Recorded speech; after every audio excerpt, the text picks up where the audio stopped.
This is just a picture of the system. We have our solid doser, which can dose things with a high level of precision, and it does it autonomously, which means I don't have to stand there weighing out many different vials.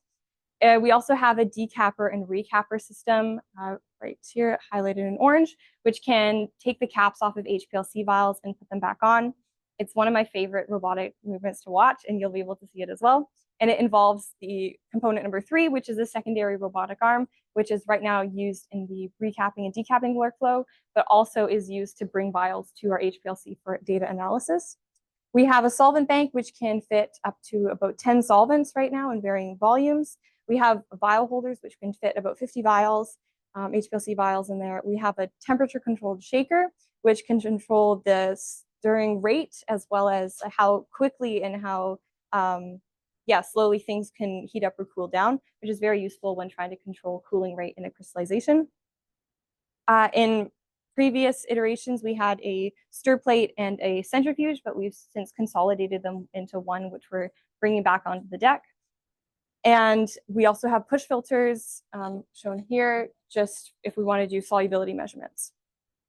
So when we have these modular components, we can arrange them into workflows to try and access different experimental techniques. So shown here is a cooling crystallization, where we can first dose our solid, dose a solvent, bring that up to a certain temperature, sample and dilute that for analysis, and then using the controlled shaker, bring it down to a second temperature and repeat that data analysis to understand what's going on with the phase.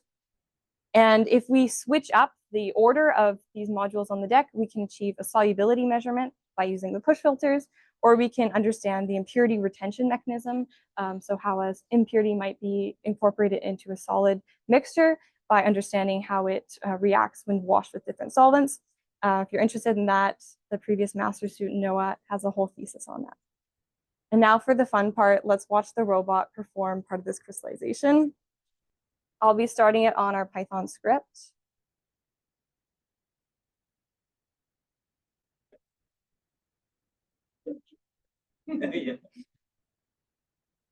And I'll just be verbally annotating what's going on at each step. It does take a little bit of time to set up, and this demo is about 10 minutes, so if you can come over around here to watch it as well. I would just say avoid this space because sometimes the Canova arm will do some movement. So right now it is picking up the closest clean vial, which is stored in a certain CSV file in our computer. So it's finding the first clean vial. Now it's going to take the cap off using our decapping workflow.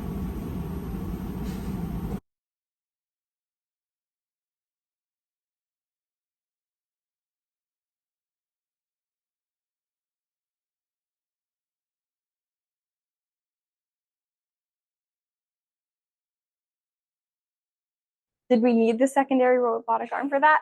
No, yes, but it, yes, oh yeah, we did, yes. For the, yeah. Work. In the grant, absolutely necessary. Yeah. Now it's gonna move it to the balance for dosing.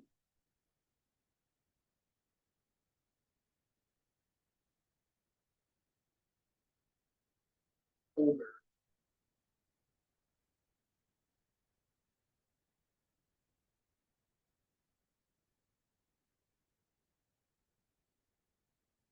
Yes. Yes. Right now, it's something. So honestly, this is something we're working broadly with. Why this old school dude is actually a little bit more.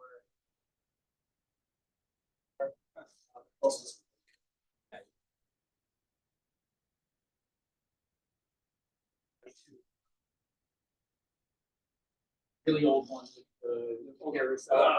We just bought a second one, and it doesn't work. And we're they will service the balance part and not going to be the thing. But we.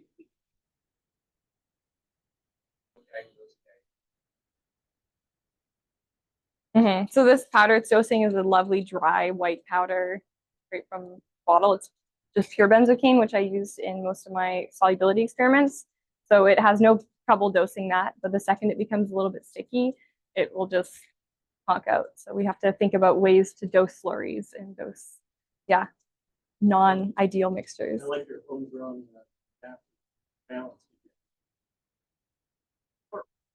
I didn't make it. I think it was Matt who made it, but very useful. You made Noah design it? Is this what's going to happen in my future? Okay. But ideally, you could start where your garbage is sitting for bundles.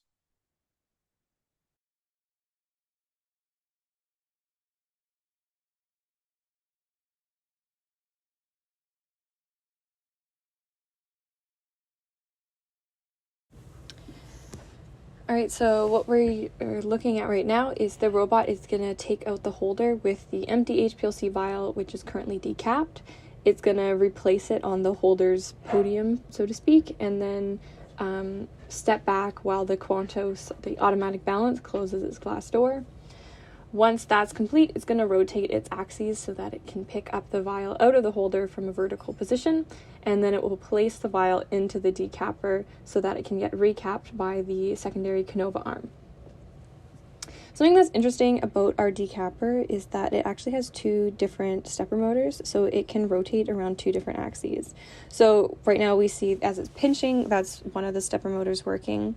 And then once the Canova comes in, we're going to be able to see it rotate around its second axis so that it will be able to put the cap on. And it rotates until it encounters a certain amount of resistance, and that indicates that the cap is on securely. So if it doesn't encounter that resistance, it either keeps spinning until it does, or it will go until it times out. And now the UR arm is just grabbing it from the decapper, and it's going to return it back to its main vial holder position.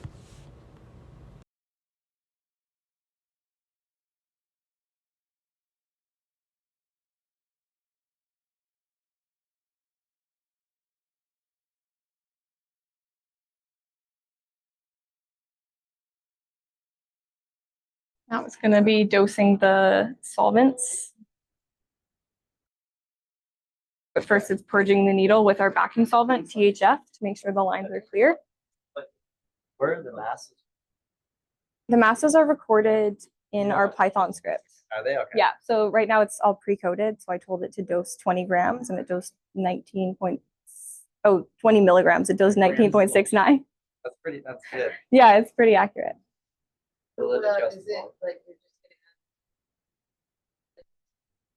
Yeah, so right now for this one, we're adding methanol and water. So benzocaine is very insoluble in water, very soluble in methanol. So through a bit of testing, you have to add the methanol, then the water, or else we get different results. But when we heat it up to the high temperature, everything is dissolved. And so it doesn't really matter for this case at this scale. Just the solvent volume is based on the mass? Right now, this is hard-coded, but in a actual optimization campaign, what I've done is I've built solubility curves for each of the solids that I'm using and all the solvents at the various temperatures and solvent compositions, which is a lot of data points. But yeah, and then I fit it into a solubility modeling script, which I made on Python.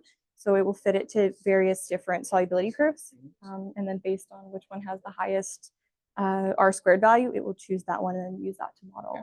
So yeah, essentially, yes, we can get it to update the masses based on the updated.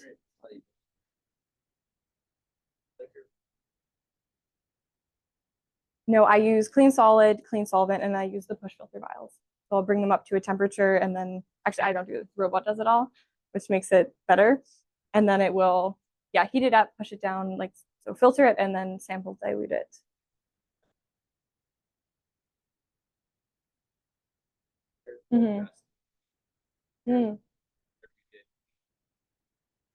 Interesting. Or it increases it.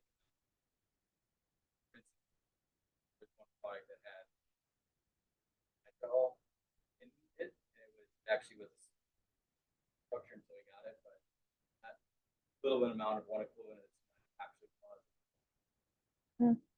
crystallized, versus we developed the acetone water one about maybe 2 years. Wow. So like, but if you had like one equivalent of that, so it's, I mean, there are all these weird things. I always, like after solvent, I would Yeah.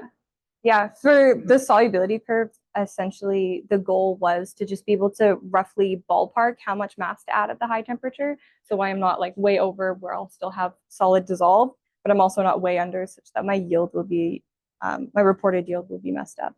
But that's a good thing to know. Is there a goal to have it solubilized, so go Yeah, cool to yeah, for cooling crystallization.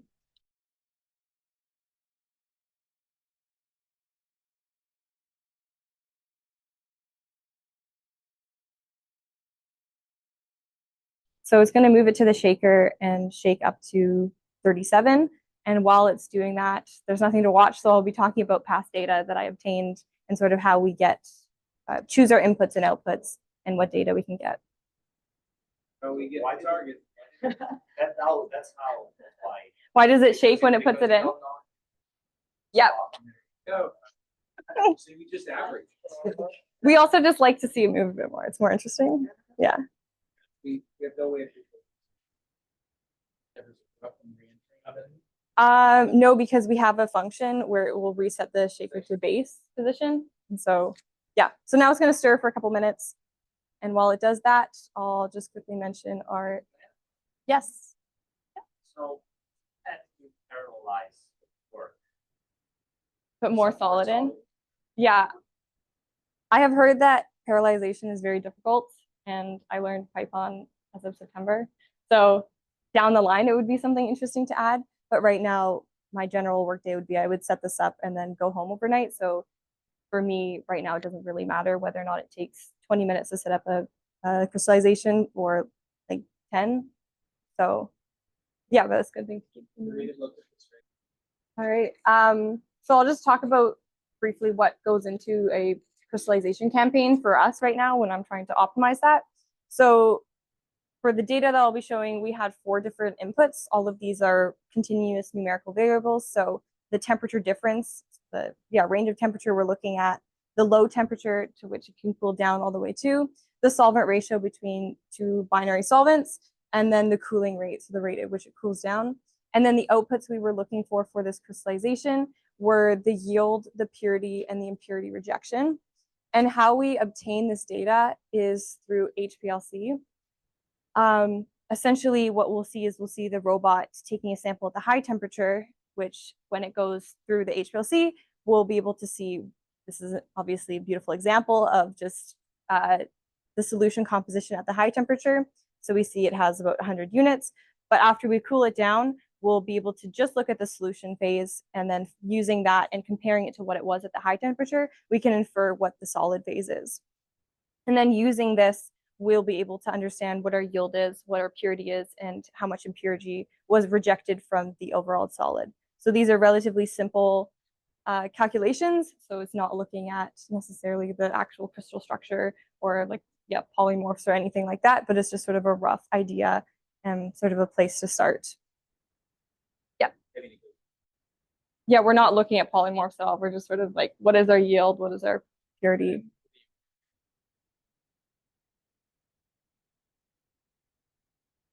We're just doing what was it before, what was it after, sort of a yield of what's still. Think about it stepwise. I mean, again, this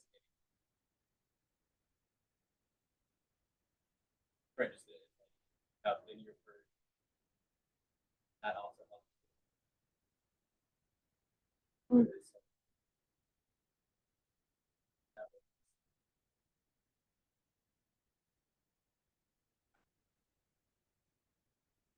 Hmm. High level, lower level.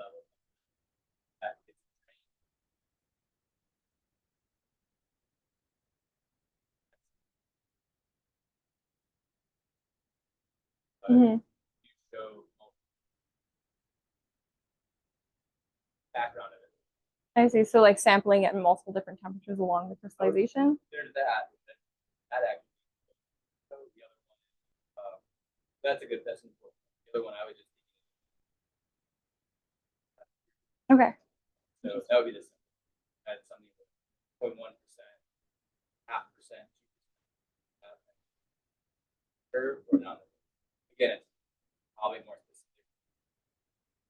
Very common, but Mm-hmm. generally, how you a single point. Yeah, one, Yeah. or equal amounts, as the picture is showing here, where it's like, Yeah. it's pretty easy to crystallize. Yeah. That's the major. Yeah. Okay, this is very good to think about. I had it. Yeah. Age it once you the desired temperature. Yeah. Cooling rate, right? But Yeah. then you So how long do we keep let it? right? Yeah. Yeah. So for this demo, it's 7 minutes, but during a normal crystallization, we do it for 2 hours, just shaking. But I didn't want to put you all through that, watching it shake. We do sample at the high temperature. So how it will work is it will bring it up to the high temperature, and then on a normal crystallization, we'll leave it for 2 hours, and then we'll let it settle at the high temperature for 6 minutes or so, just something that we've hard coded in, which would be great to include vision on, so we don't have to guess to wait how long things settle. But then once we assume solids have settled, we'll sample that and then dilute that, and then we'll start cooling it down to the other temperature, and then we'll also keep that at the low temperature for 2 hours before doing the same iterative process. Yeah. We will be showing the sampling. It will do that in probably 2 or 3 minutes. It will sample, and then we'll move it to the HPLC.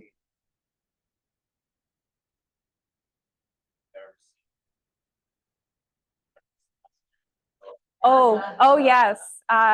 That's actually a big pain when I'm doing solubility curves, because sometimes I'll be measuring things up at really high temperatures and it'll be like, oh, 46 milligrams is dissolved, and then the needle is not temperature controlled. So it will be just clogged in the needle, and it will take me a long time to unclog it.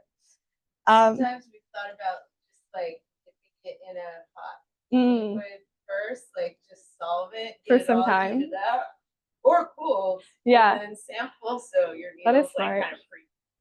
Oh, that is very smart. The other variation would be the way the plate's designed. And filters have in the past also, close, purge, and filter. So depending on the material, in some cases, you can actually go down. Instead of gravity, hot sample, filter, you can actually sacrifice that whole vial to get it. Put it on that. So we have a couple of taking it through something.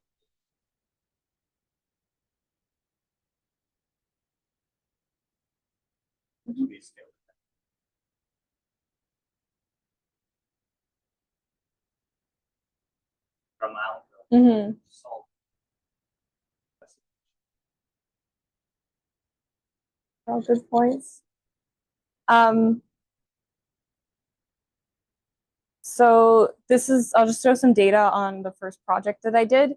Pyrothroic acid, this is not the actual structure of the molecule that we were working with, but this is a derivative of jasmine 2, which is from the chrysanthemum flower, which is always great to always have to pronounce in presentations.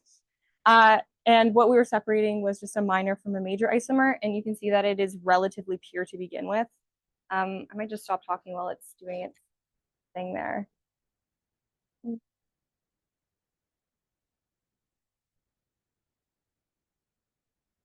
Again, it takes its time. Okay, so have we all seen topographical front? We know how to read them, more or less? Okay, great. So I'll just show the data then. This is when looking at single point impurity rejection over time.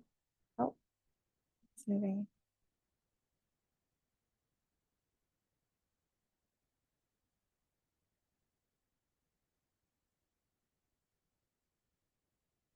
Yes, it's drawing up a very small amount of solvent, and then it will dispense it into a vial with backing solvent. We're using THF as our backing solvent to dilute everything.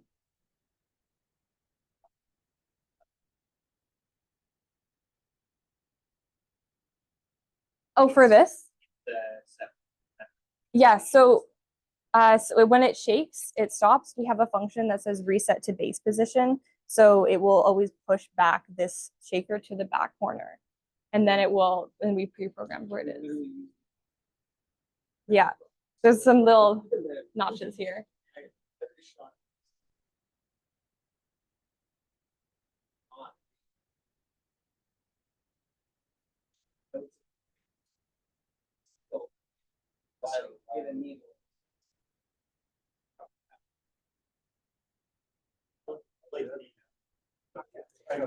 You're not. Hmm. Regularly pouring out.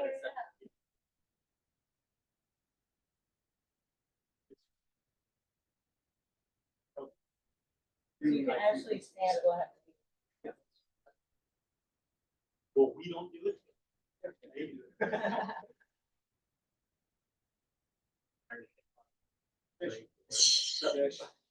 It's fine. You know what? It's only ever happened once where I come back. Sometimes it will go wrong during the middle of the night, and it's like come back and it's like trying to solve a mystery. Like, where did it go wrong? But yeah, it's like the samples and stuff. I do have a live feed, and no, I don't. That same webcam, basically, so that I can't tell you how many times I've gone back and been like, I have 5 vials sitting here, but based on the footage, I can figure out exactly what vial came from which position after watching it drop each one. So it works, and I've gotten the data back. It's worth a 7-day subscription to. It is Amcrest. Yeah. So this is just a graph of some data that I got. The black points or the darker points are experiments that we ran and the data points resulting from it. So shown here in dark green is the maximum, where if you use the conditions along this line, then you'll be able to achieve the highest impurity rejection, which is what we were trying to maximize as one of our variables. What I also found very interesting is that these striations are just demonstrating the steepness of it. Now it's going to move it to the HPLC, which is very fun to watch.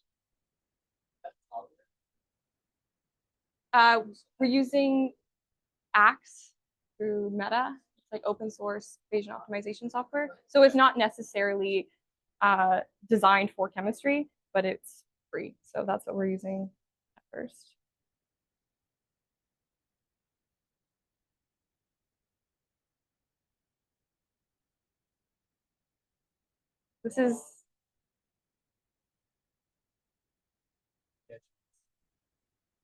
This is always the most stressful thing to code because every once in a while this robotic arm will forget its locations and then you just hear the snap and you're like, no, not by the HPLC. I'm just gonna stop the Python script now. How does it do with like glass files? It does. It does. That was actually something I had to bring up in subgroup once. I was like, you know what? We're only gonna rewash the vials like a certain amount of times, or else they get too brittle, and then they start like cracking. And then I come back the next day, and I'm like, well, I know where it failed last night. So, I am not for this one. I think will capital. I think it's 2 pounds. I'm not sure. It's a lot of force, but it does often, like usually for push filter vials, it will just like, oh, can't do this, and then it will stop.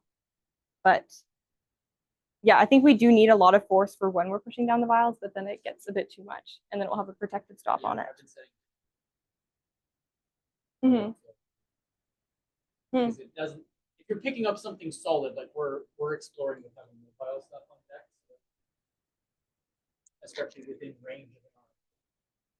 Limited by we have one arm. We want to have this many different things. It can't reach them all. Starting at the edges where it could be picking up something and then moving it around, but it's a lot too stronger for one. All right, so I just stopped the robotic workflow because others will be using the same deck and we don't need it to be going for the whole time. But just, yeah, some data we got from this is that if you deviate from this point, you are going to be losing out on impurity rejection, and there's going to be quite a steep drop off from this ideal point. And then this was one of my favorite graphs from my undergrad thesis, and this is showing yield with respect to solvent ratio and temperature difference. And what I find cool is that it needs to be validated with more experimental data points, but we see this emergence of 2 maxima, so you can achieve the same yield with 2 different combinations of variables. And then using this, you can look at other things such as like the safety of the solvents you're working with, or maybe the efficiency of your process. Maybe you don't want to do such a large temperature difference if you can achieve the same results. with just a different solvent ratio. My or name is if you Ivory. wanna I'm consider the cost, software if you wanna solve developer it of the more High Lab. expensive, So just I will down to the introduce the price. Ivory And OS, with which that, is a interoperable software for SDLs. Because normally when we will love more people to interact with this platform, it's a very challenging. Like what Rebecca showed you, we have to open up the code editor and say, this is the file you could run, and here are the couple of parameters you can edit. But there are like a ton of Python file in one project, and there are also like hundreds of lines of code where it's very hard to navigate that file when you run this again. But in the same time, if you wanted to design your own workflow, it's almost impossible. So and another challenging that we're facing is because everything is modular, flexible, and you probably could already see there's a change comparing to this picture that was like only taken a couple of months ago.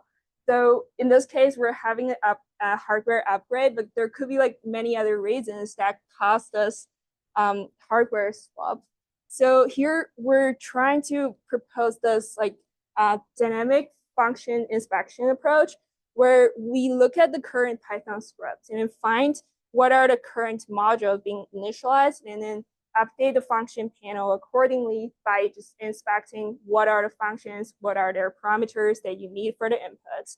And in case of any changes or a different setup, since this will inspect the function every single time, it will adjust the function panel accordingly. So you can design the platform the way you want and then change it anytime. But every time you're ready to share this to other people, then you could have a platform that's like ready to use. So in this case, like we could browse through the functions and then actually design our own workflow by changing the building blocks orders. Then, but sometimes there's a disassociation with what you want to do as a chemistry task with like what's the function name.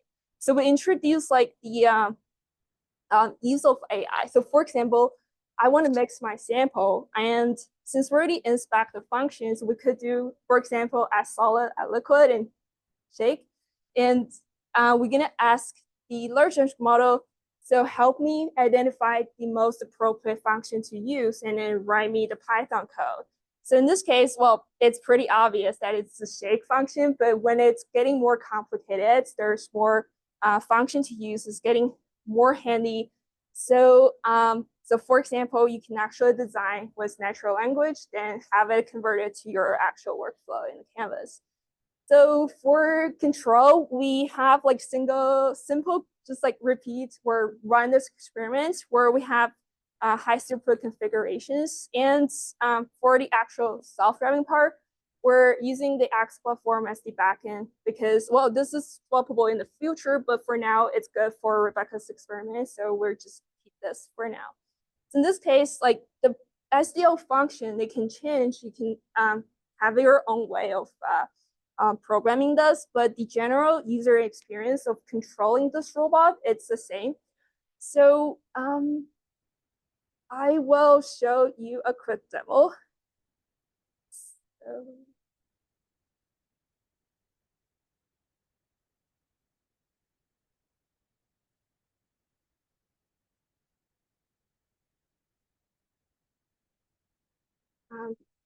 so just like what I had for demoing, like shaking a vial. So in this case, this is just a simple demo case. We have three functions, like move the vial to the shaker and shake it for a certain amount of time and then bring it back. So over the text to code area, I can say this is what I want to do for the experiments. Then I can generate the design canvas. So it actually says like move file to tray, shake it for 10 seconds and move it back. So I then can click compile and run. And let's just run this for one time oh, I think I got it for,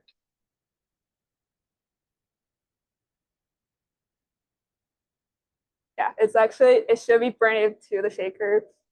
But this is the beauty of how we like we could visualize this. So in case that's like, oh, this shouldn't be vial 2 tray, this should be vial 2 shaker first, then we can like toggle the action and then make it actually correct. So, well, you don't have to fully trust the large language model because everyone just uses a tool. No one would trust that for important stuff.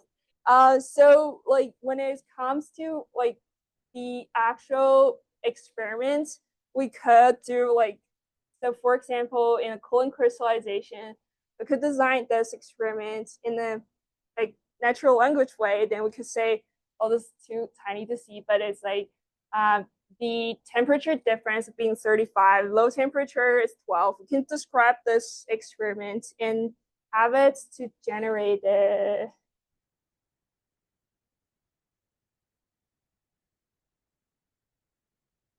so it'll take a while because, well, so it's getting more useful for this case because there are a lot of like other functions that you have to navigate which is the correct one to use. So in this case, it will find that, oh, it's the cooling crystal, and then throwing out those parameters based on your natural language inputs.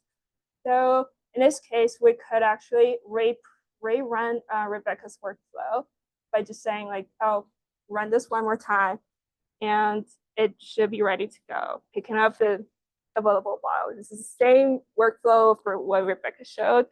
But yeah, it's like you don't have to physically program in Python to be able to do the thing. So this is like, again, like it won't guarantee that the script's like safe to run. It will write up something for you, but it won't guarantee. But Lucy will show you like what is our current approach of making the platform that's actually safe to use. Like it will write the function that's like actually like guaranteed that it's safe to run. So Lucy will explain you more about our current approach. Yeah. Hi everyone. I'm Lucy. Oh, thank you, by the way. Hey, thank you. I'm Lucy. I'm an undergrad research assistant that joined 3 months ago. I've been working under Ivory, so my continuation is kind of related to her work as well. Yeah, so we're interested in interoperability between different platforms. There's been a large rise of using language models to plan experiments, from directly writing the code, just like planning an experiment on a deck, because chemists don't want to write Python. They just want to, do chemistry. However, language models right now don't actually know how to reason, and they're just generating the most statistically correct choice of words. So if you say, do not ever overfill a vial, there's no guarantee that constraint won't be violated. So a way to like deal with these constraints that every self-driving lab has to ensure safety, and especially with robotic arms, there's a lot of potential for an arm to go flying somewhere and hit someone or crash a vial, is to represent a chemical procedure in a intermediate symbolic form. And once you're able to, represent a procedure in a symbolic form, then a computer algorithm can take that problem you have and find the steps for you. So for instance, a liquid handler seems pretty simple to operate, but when you're moving it around, you want to make sure the needle is never lowered, because if the needle is lowered, you could accidentally hit this. So if you set this as a constraint, if you just give that to the language model, it won't necessarily respect it. But if you represent it in an algorithm and ask a deterministic algorithm to generate steps for you, it will always respect that constraint. So how do you use AI to help you plan experimental procedure? So we kind of use language models and classical planners. And classical planners are a form of like really simple AI from like the 1980s, 1900s, and they've been used a lot in computer science. And combine that with the language model. So the good thing about large language models is they can deal with unstructured input to convert some English prompt into a symbolic form.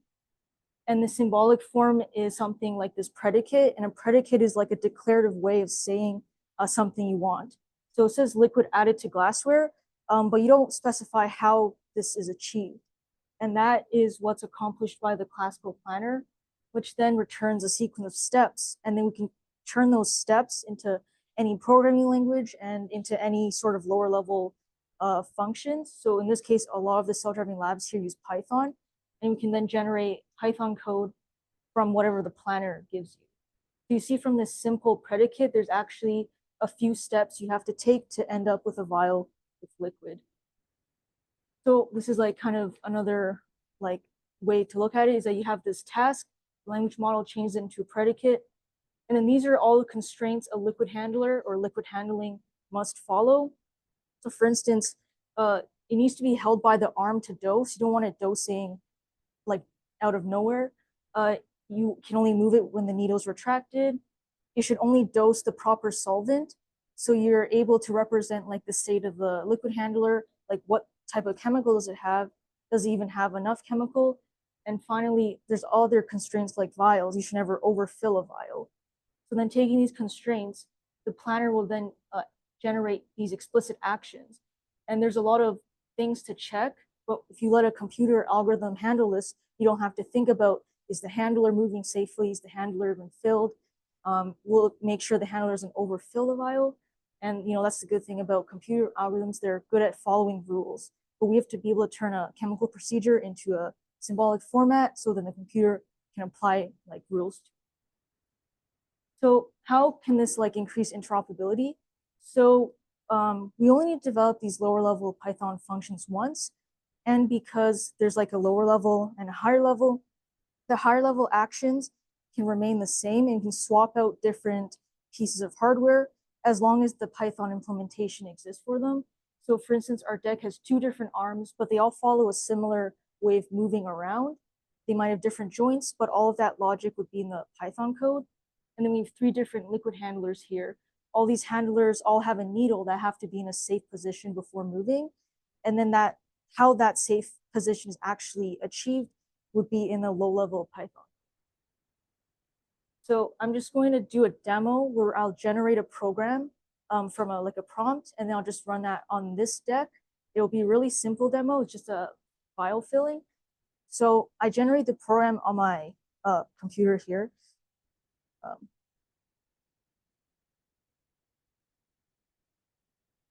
I will move here.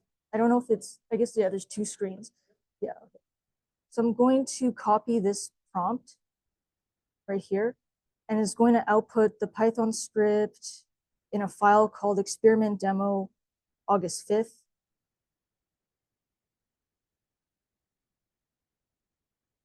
So I'm going to run this, and this is right now using ChatGPT, but this works with open source models like Llama and Mistral.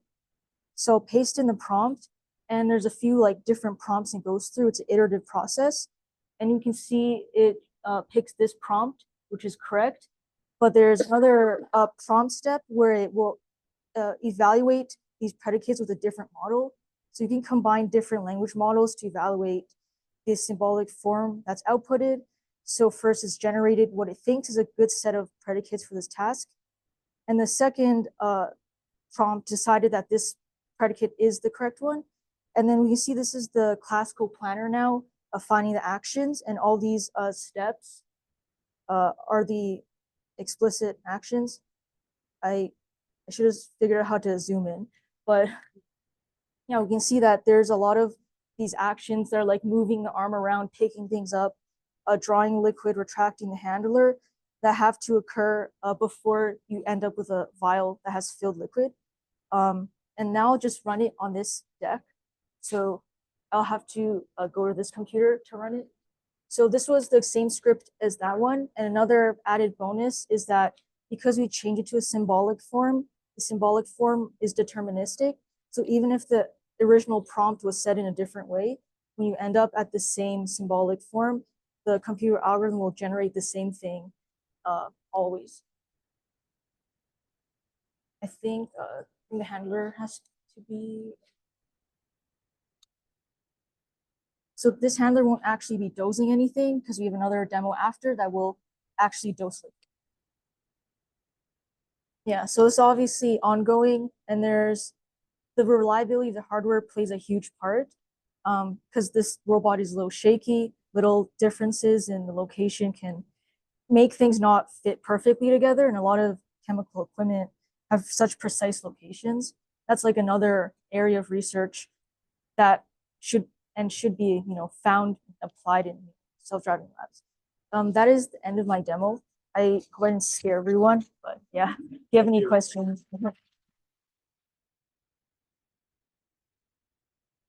Hello, everyone. Let me introduce you to our next project, which is devoted to automated liquid-liquid extraction. Liquid-liquid extraction is one of the most important post-reaction process in operations. It's one of the key operations for purification of your material, especially like in pharma industry. So crystallization and liquid-liquid extraction are one of the most reliable and important. But in the same time, I believe in your like experimentalist life, you definitely met this problem where you do the liquid extraction and something definitely goes wrong. You either have a emulsion formation or your product went into the wrong phase. Like, I think everyone who worked in the lab at some point and performed liquid extraction likely struggled with that situation. So liquid extraction is very complex and process which relies on multiple variables and can be affected by like a lot of different factors. So it's very time and labor consuming to troubleshoot it. And there is no actually quick and reliable method to do it because it relies on expertise of the chemists. However, even with expert chemists, it might take significant amounts of time just because you not necessarily always know how the liquid extraction mixture would behave. So the problem that we're trying to address with this project is to make a automated workflow which is capable of optimization of troubleshooting of liquid extraction. The idea is to make not a platform and not only a piece of hardware, but the workflow itself that can significantly speed up the whole process and can be used on a different hardware setups. In order to do that, we're planning to use already developed in the group capabilities such as parallelized experimentation so that we can do several actions of the workflow in parallel, and flexible automation. As you see in previous platforms, there is like set of modules which you can reorganize and use it for a different workflow. So as you've seen on Rebecca's platform, some of the modules that she used, we're also going to use in this project as well, which helps us, like we don't need to do extra development. We can just take already existed setup and adjust it for our new workflow. Another thing that we're aiming to use are online analytical techniques. The group developed a huge expertise in using HPLCs, a benchtop NMR, IR flow, IR, to analyze reaction mixture. The main approach that we will rely at the very beginning of the project is using HPLC for analysis of phase of different phases. But in the future, we're planning to involve more analytical techniques. And the very important part of liquid extraction troubleshooting is necessity of computer vision. Because as a chemist, when we do liquid extraction, we rely a lot on visual cues. So we still look, did the phase separation happen or not? And in this sense, we will need a reliable computer vision model and a way to approach it. And luckily, we have already expertise developed in this direction as well. We have a system called Hindsight, which I will tell you a little bit more in details later. And another important part is autonomous decision making. So, okay, we have all these visual cues, and how are we going to deal with that? So, if we see that there is no phase split, what are we going to do? And this whole process has to be encoded as well. This project is at the very beginning, so we started relatively recently, and it's aimed to be a 2-year project with one of our industrial partners. So the industrial partners mainly provides us with potential test cases and funding, and the rest of the capabilities outsourced to our self-driving lab as a part of acceleration consortium. Since, as I say, like it's a project on the beginning stages, we try not only to develop the hardware pieces and the workflow, but also define this liquid-liquid extraction space. In order to do that, we identified 3 types of workflows connected to not only to liquid-liquid extraction, but to preparation of reaction mixture for liquid-liquid extraction. So, for instance, for workflow 1, we have this reaction in some reaction solvent, solvent 1, and prior to liquid-liquid extraction, we want to remove solvent 1 with using rotary evaporator or any other techniques to evaporate the solvent, and then replace it with extraction solvent and aqueous phase. And then during extraction, we have our product in solvent 2, and our like everything that we don't need goes to aqueous phase. Another version of it might be where our reaction solvent, solvent 1, doesn't bother us, doesn't not affect the extraction in the end. So we can just directly add extraction solvents and aqueous solution and perform a liquid-liquid extraction, which means it does not involve any operations in preparation for liquid-liquid extraction. And in the end, we get a similar outcome. And the difference between those two, that, for instance, in the sense of workflow 1, if you will not fully remove your solvent, reaction solvent, then you can end up with emulsion formation, or your product will, if this solvent 1 miscible with aqueous phase, your product will likely go to aqueous phase. So you will have lower yields and conversion. And another case, another approach which can also happen is when your reaction solvent is some compounding solvent, such as DMF or DMSO, which is really hard to get rid of from reaction mixture. So in order to get your product, you would have to add some other organic solvent for extraction, solvent 2, at the aqueous phase. And during liquid-liquid extraction, your product would go with your extraction solvent, but then you need to do extra washes to remove this miscible DMF, DMSO from the reaction mixture. Otherwise, you would also face the consequences of likely your product going to aqueous phase. And having these 3 workflows not only helps us to identify preparation for liquid-liquid extraction, but also helps chemists to systematize the like knowledge of test cases, because except we're trying to define this chemical space with problems for liquid-liquid extraction, which means we are building a database of challenging liquid-liquid extraction cases. And when you ask chemists, like using these workflows, it helps to systematize the knowledge and easier come up with the different examples. And actually, we can really appreciate your help. And if you, in your practice, met any problematic liquid-liquid extractions, we would really appreciate if you can share it with us, so that we can have as many as a representative base and database as possible. And I will, if you have any, I will follow up with you later, but the help would be really appreciated. And also, using this workflow, we can map our chemical space and make like a landscape to see the crossover between these different workflows and the challenges that arise during the liquid-liquid extraction, such as, like, for instance, impurity rejection problems or rag layer formation. So we can see, first of all, what problems are the most common for what workflow. And secondly, we can also map our individual examples on this surface. If we would have some specific test case, we can see what workflow it fits to, and then also what challenges actually arise, and are they the same as we expected? Because, as I said, like, there might be some common challenges for specific workflows, but not necessarily. And it still will be very individual in every case. And after we have this like chemical space regarding liquid-liquid extraction, we also started to look in parallel with that, we started to look into workflow.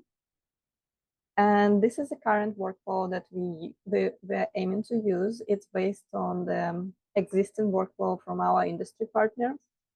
And the procedure is as follows. You would have a liquid extraction vial where you pre-fill it with water and organic solvent. Then you dose their reaction aliquot and stir mixture for some time to get a homogeneous mixture to ensure proper extraction. Then you stop stirring, wait for phase split, take pictures. That's where computer vision capabilities coming in.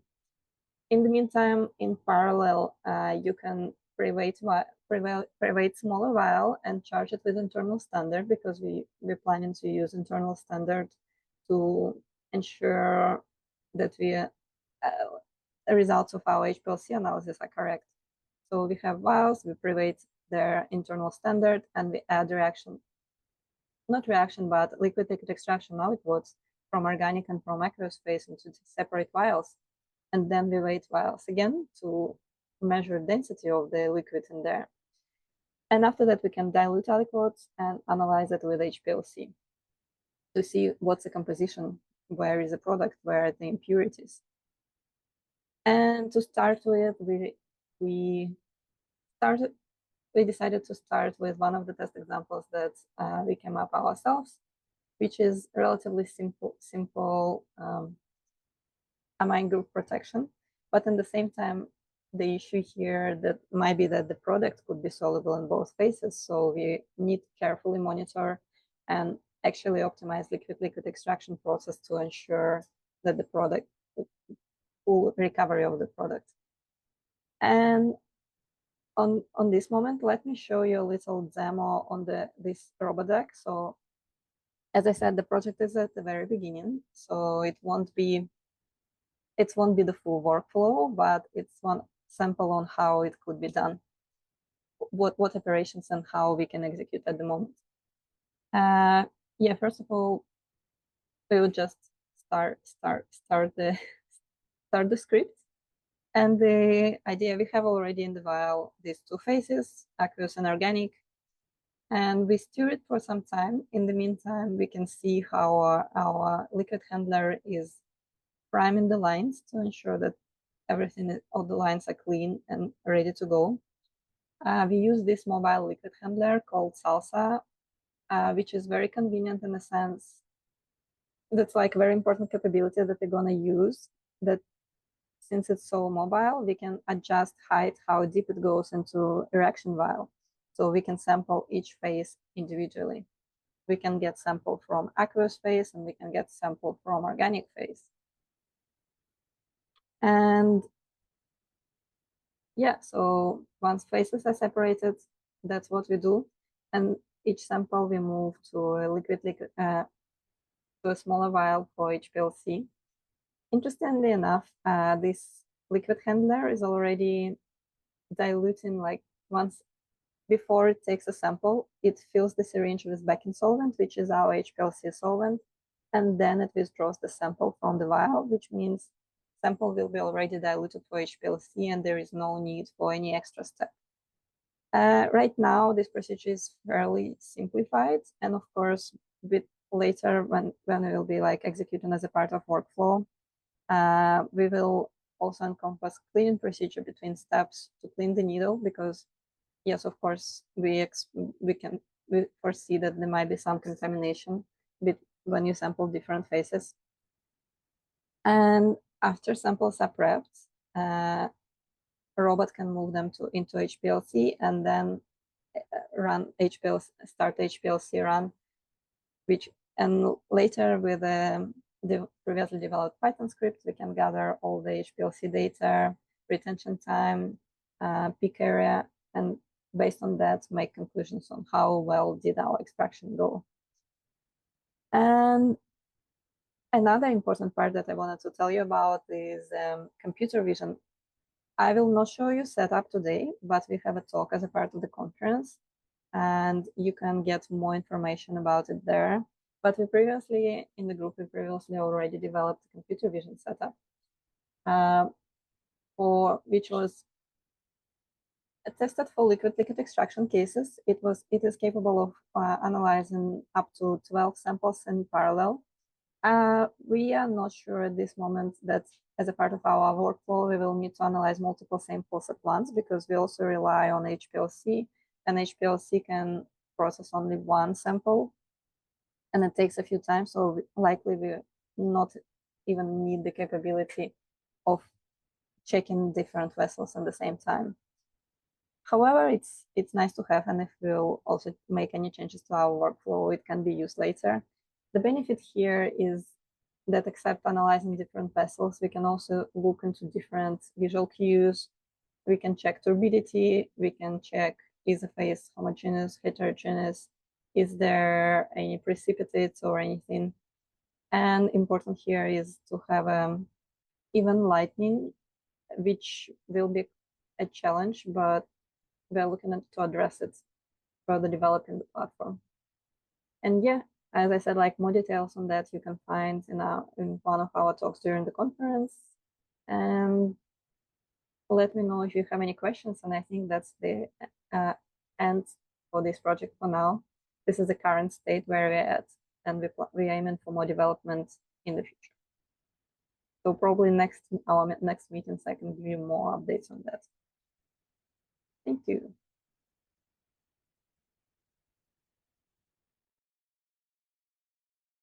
Hello, today I would like to talk about the automatic deck that I've built, and we will quickly go through the components that it has from left to right.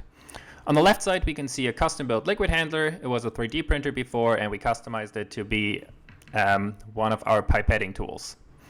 Then we have the UR3 arm that is used to move everything around that needs to be moved, like vials and a sampler that we'll get to in a second. There's the Integrity 10 block that is used for temperature control and steering. We have HPLC access in the back in yellow, where we have an Agilent needle seat where we can inject our samples that are then brought to the HPLC for analysis. And then we have the custom capping station that is used to uncap or recap vials for the solid dosing step on the XPR balance with a powder dosing unit. And lastly, the most interesting design in my opinion is the SALSA standalone sampling assembly, which is a battery-powered sampling device that has no tubing or wires connected to anything stationary on the deck, so that the arm can just pick it up and move it anywhere we want without entangling any cables. And this kind of modularity allows for a lot of different workflows. For example, one thing you wouldn't necessarily expect this thing to handle is calibration curves.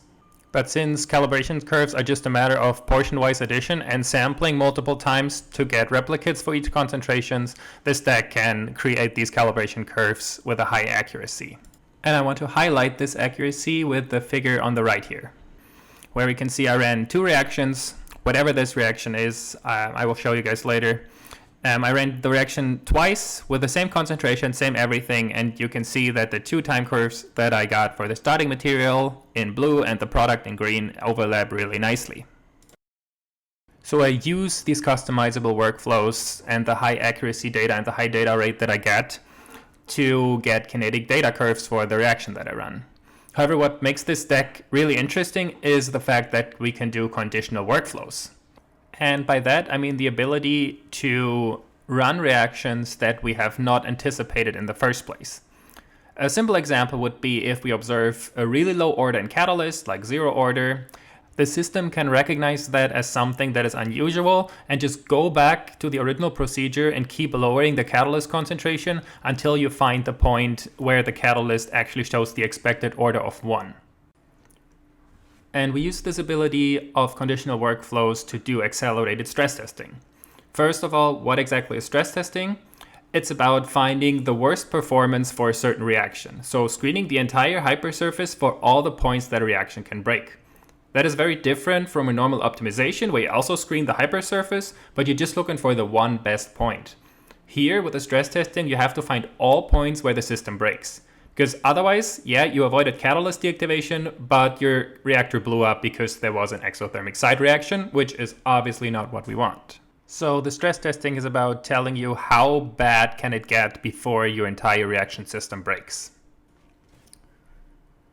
Now, what is the accelerated doing in this title? First of all, the system is of course accelerated by automation. but that is what the entire conference is about, so I will not go into detail here. The point that I want to highlight here again is that the system can act on conditionals, as it has access to all concentrations and everything that is happening. That means if something is not as you would expect, the system can go by itself and investigate that behavior. For example, if your EE gets diminished by water in the reaction, the system can go back and figure out how much water exactly do you need before your enantiomeric excess is below the threshold that you need. And now you will see a quick live demonstration on how the deck works.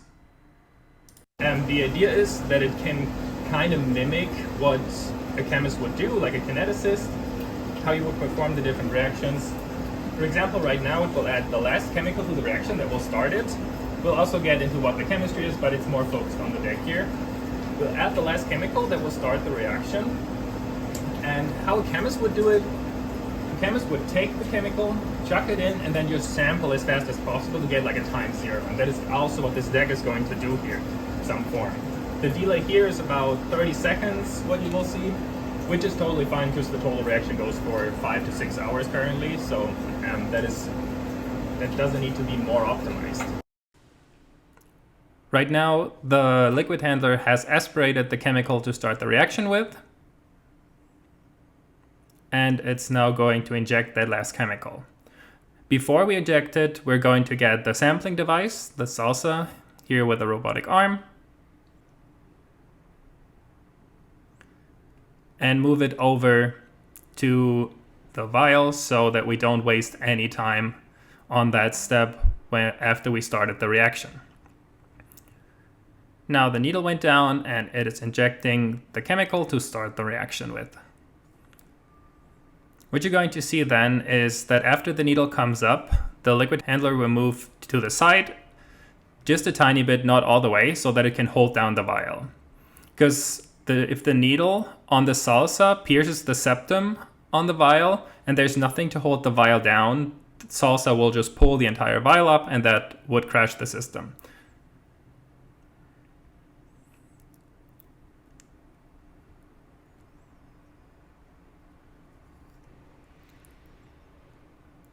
Now that we've taken our sample, salsa brings it over to the injector port, from where it gets injected into the HPLC, and that gets evaluated automatically. Another thing that it does after the HPLC ran is it will send me live updates on my Slack bot here. You can see here, so here this is the setup while you guys were doing the other presentations. It will keep track of what is added to it, what is the current concentration, which is really nice for backtracking problems. For this specific run, I've set it up that when the starting material is fully consumed, it will increase the temperature of the reaction to facilitate the next step. But since the reaction takes 6 hours and we don't have that much time, I will simply swap the reaction with a vial that only has solvents in it. And the reaction that is currently running is this guy. It's copper catalyzed oxidation, and then the aldehyde that we get reacts with an amine into the imine. And the test we've done so far is 2 different starting materials. And you can already see that there's a huge difference in how these starting materials behave. So this is generally a way to screen reactions for different starting materials, get really good time course data, even if you don't really know anything about the reaction. We didn't know how long it would take. It's just endpoint determined sampling in this case. So the way this worked is it just takes the standard deviation of the thing that we defined as a product, and if that goes to a certain threshold, it will just stop the reaction. So you can see both reactions here stopped at the correct time, and we don't really need to know how long does the reaction take. It will just determine that by itself. The other HPLC run will take another 3-4 minutes, I think. And while we wait for that, I want to discuss a bit more on what the deck can do and what I did already with it. So another reaction I ran is this sharpless, it's not sharpless, the dehydroxylation that is osmium catalyzed, because we don't have the ligand in there, so it's not chiral yet. Basically, I ran this reaction a lot of times, and sometimes, not always, but sometimes I observed these kind of weird profiles where the HPLC system clogged, and it took a long time to unclog it, so I wanted to know why did that happen. And the order of addition here matters a lot, because the catalyst itself is completely insoluble. The osmium catalyst is completely insoluble in the solvent that we chose. But in the oxidized form, the osmium tetroxide is soluble. So if you have to solid dose first, and then in an optimal case you have to add the NMO next. But I only figured that out through the order of addition experiments because my HPLC kept clogging more constantly when I added the NMO last, or yeah, when I started the reaction with it basically, because then there was the maximum amount of particles around. And that also allowed me to set up another experiment that was more of an informed test, where I told the system, okay, the osmium needs some time to dissolve, how much time do I have to give it? So that my HPLC clogs less. It wasn't always, I couldn't fully reproduce it, which was really annoying. And so I couldn't really choose that as a property to optimize for. What I instead did was I optimized the initial rate, because when more osmium is dissolved, the rate should be higher. And having access to the concentrations at all times allows you to do these kinds of things. So this is basically the final result here, where we have no waiting period, and it fully went through with sampling.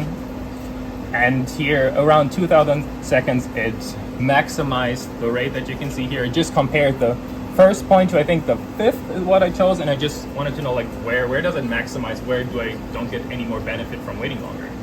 And the system just fully optimized that by itself. I basically just checked for this condition every time and increased the waiting period. I think I doubled it or something like that every time it didn't work, and that is what the system came up with, basically by itself, just telling it, okay, I need to know this. Back to the practical demonstration. Right now it's going to start the second sampling step from the vial that only has solvent in it, since we want to fake the alcohol concentration being 0. Since that is what we have chosen to be our conditional in this case, as it is easy to set up and also easy to control for by just checking the HPLC spectrum. And the process is roughly the same, except that we're now sampling from the main reaction position from the integrity 10. And we're also going to swap the vials back so that the reaction can continue normally after we're done. And now back to the dehydroxylation example. Another important thing on this graph here, I don't know if you guys want to guess what is the interesting kinetic aspect of this reaction, but if no one has the answer right now, I'll just tell you. They have different starting rates, but they converge at the end. These are fully identical conditions, and the only thing I changed is the waiting period before I added the starting material to start the reaction. So there's multiple effects in place here, so this shouldn't be happening. And the reason this is happening is because there's also a deactivation step in the whole process, right? It has been reported before that this is the cycle that different amines can deactivate osmium catalysts, and in this case the byproduct NMM from the oxidation here. So NMOs are oxidant in the upjohn variant, and what you get out is NMM here, and that can work as an inhibitor. So the one that has the higher rate initially here produces this NMM faster as well, so it inhibits itself basically, so that they do converge at the end. And what we figured out basically with more tests and more data is that this entire cycle has an extra step associated with it, which is that the precatalyst needs time to dissolve or oxidize. Both of these steps take some time, and it's important that you wait before you start the reaction, otherwise it will clog the HPLC. But this is not just for optimizing my HPLC method, this is more of a general concept. If you run this on an industry scale, you need to know what is happening with your catalyst, especially with your catalyst, because it's usually the most expensive part and the one that is most responsible for the rate that you want. So you definitely need to know what is happening, and we have an activation and a deactivation step here. Again, we did more tests on this, and what this allowed us to do is basically form an entire kinetic model on how the entire system works, which is really the end game of kinetics. You want to be able to predict the next conditions, you want to be able to know how the system behaves And this is what this accelerated stress testing is all about, right?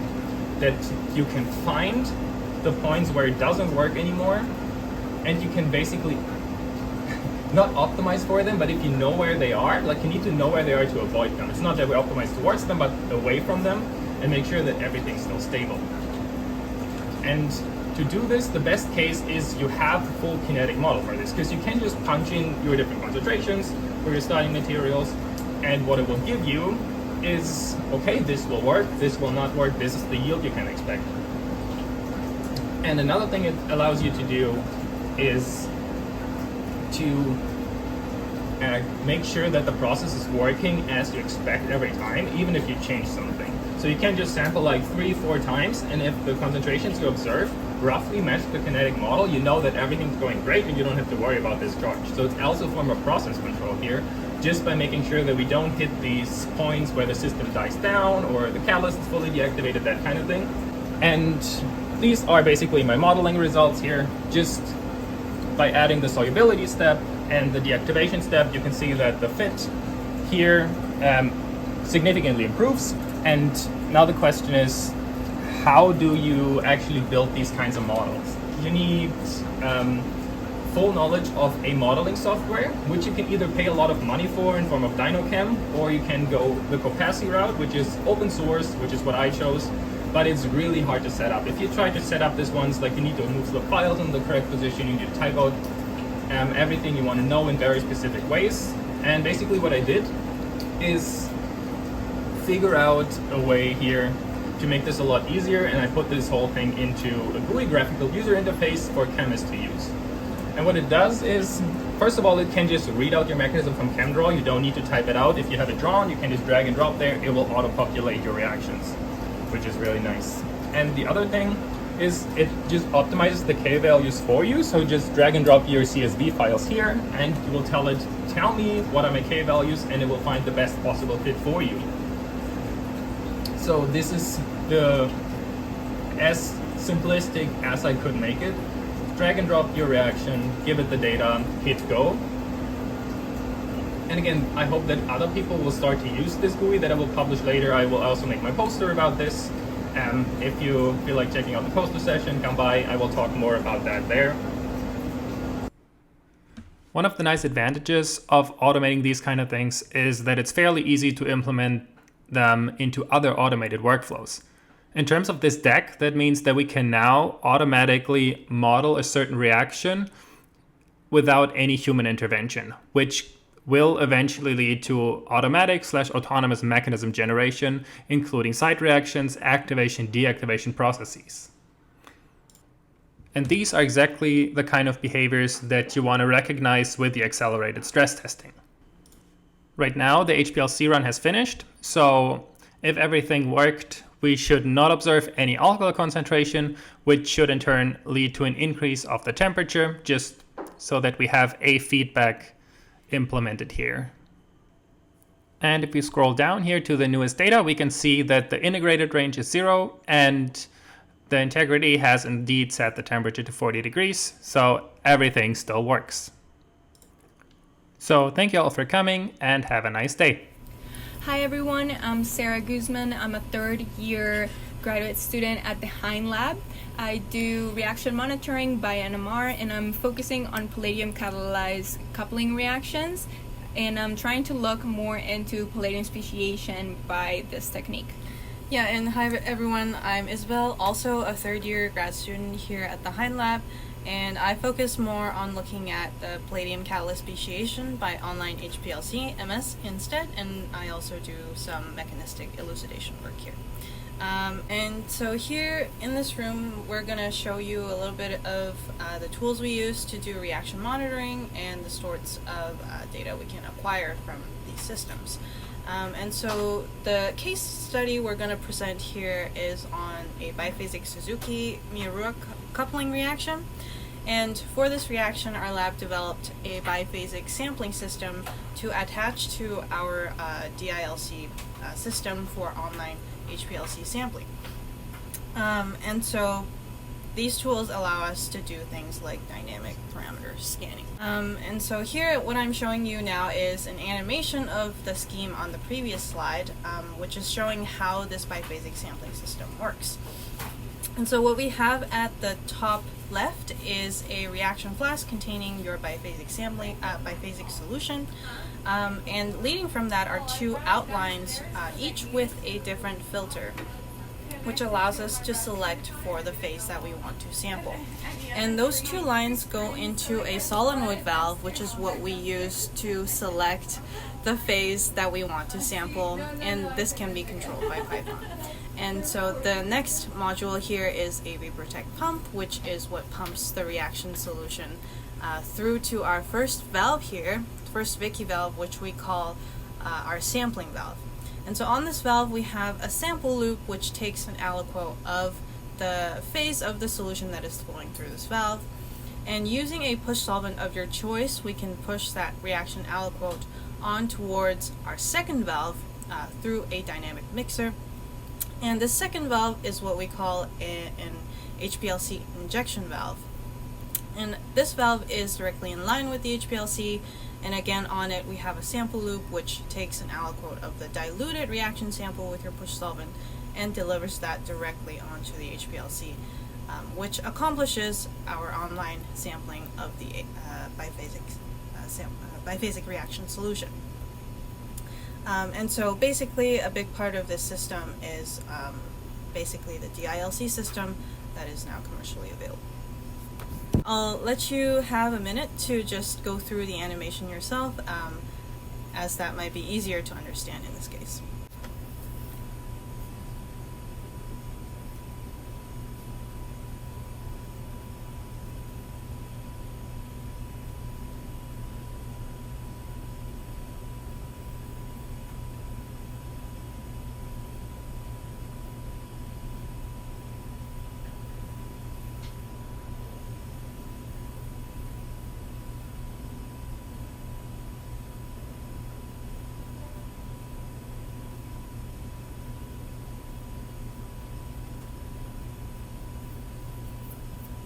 Alright, so we also monitor these reactions using Flow NMR. We do this using Brooker's Insight probe, and the way it works is we only monitor the organic phase using the NMR.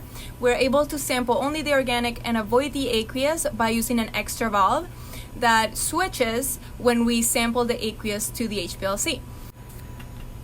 Yeah, okay, so and here what we're showing you is some of the data that we're able to obtain from the sampling system for the HPLC. So what we're seeing here is the HPLC time courses.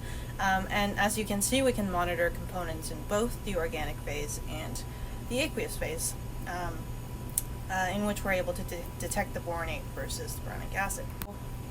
Through these reactions, we're also actually able to monitor some of the catalytic species that in the reaction as well. So as you can see on the slide, we can see both a Buchwald precatalyst fragment and the oxidative addition complex fragment in these reactions, and this directly helped us determine what the optimal order of addition for the reaction was to achieve optimal conversion. And so as you can see in the first case, when we add palladium last, we weren't able to get complete activation, but when we switched to adding boronic acid last to initiate the reaction, we are then able to get complete activation in the reaction, and that is reflected on the reaction conversion as well. Yeah, and so through this you can see how useful this system might be for an industrial application as well. Alright, so what we're able to see by NMR and not the HPLC is more detail on the speciation in the boron species and our catalyst. So first, I want to point out this graph over here. It just shows the excellent agreement between LC and NMR, which give us a lot of confidence in our system setup. One of the things that we were hoping to achieve is take a better look at the X ligand in our palladium species. So from this reaction, we're expecting our oxidative addition complex, but we're also expecting to see the hydroxide, right? So we're looking at the palladium activation at first, and as you can see, before you add your water and your base, you see nothing, of course. There's not electrophilic addition. Once you add your water and base, though, we see more than one species, and we let it come to an equilibrium. And the two main species that you're observing is our oxidative addition complex and our hydroxide, of course, labeled in the blue and the brown. And once you add the boronic acid, the equilibrium shifts towards just one species, and we're able to monitor this and see it very clearly.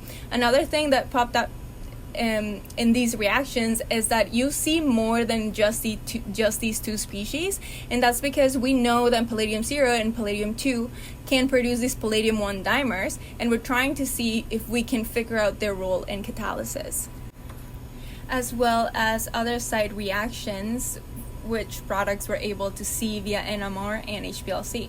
So we're also monitoring the reaction using multiple nuclei, another advantage of using NMR. So we're monitoring also using boron, phosphorus, and of course 1H NMR besides the fluorine. And what we're able to see is, in here I'm just gonna show you what we see in the organic versus the aqueous phase when we change the catalyst loading. So if we look at the stars trend, we see that in this case we added 9.1 millimolar of catalyst, and in the circle ones we added 11.36. So by just looking at the boric acid, which is a byproduct of the transmetallation step, we see that we have agreement in product production. But if you look at the boronate, when you add more catalyst, you have less of the boronate and more of the boronic acid in the organic phase. So now we're gonna show you guys how this looks like. So we're gonna show you the actual hardware that we use. So I'm gonna ask you to please step over there and follow Isabel, who's about to show you our setup. And we're just gonna take first a look at how the HPLC monitoring works, and then we'll see how this flows into the NMR.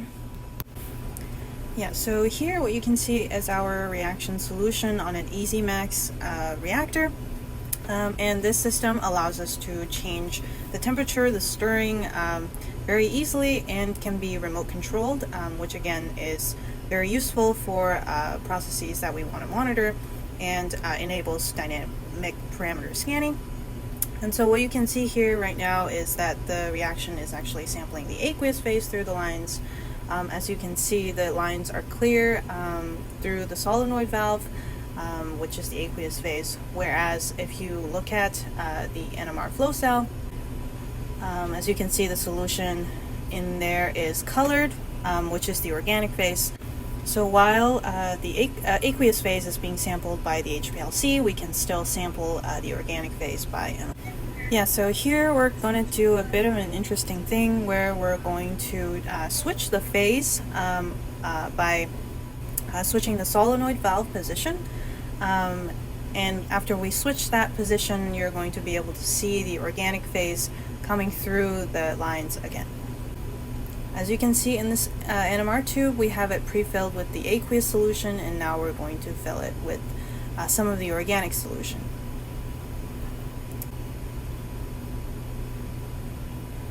Just going to increase the flow rate on the pump a bit so that the organic phase comes through faster.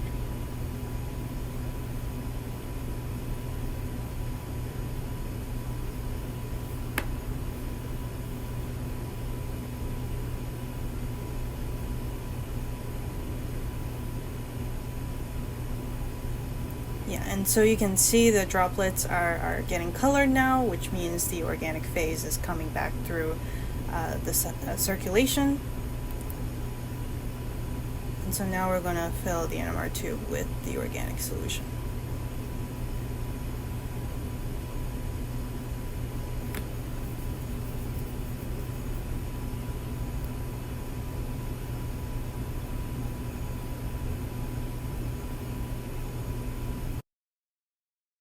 What you can see now is this beautiful biphasic NMR that they've made for me. And if any of you guys have ever run an NMR, you'll know that under most circumstances you would never ever ever want to run this. It's not going to give you anything useful. So what we've got is I've written a post sequence. I shouldn't take credit for this actually.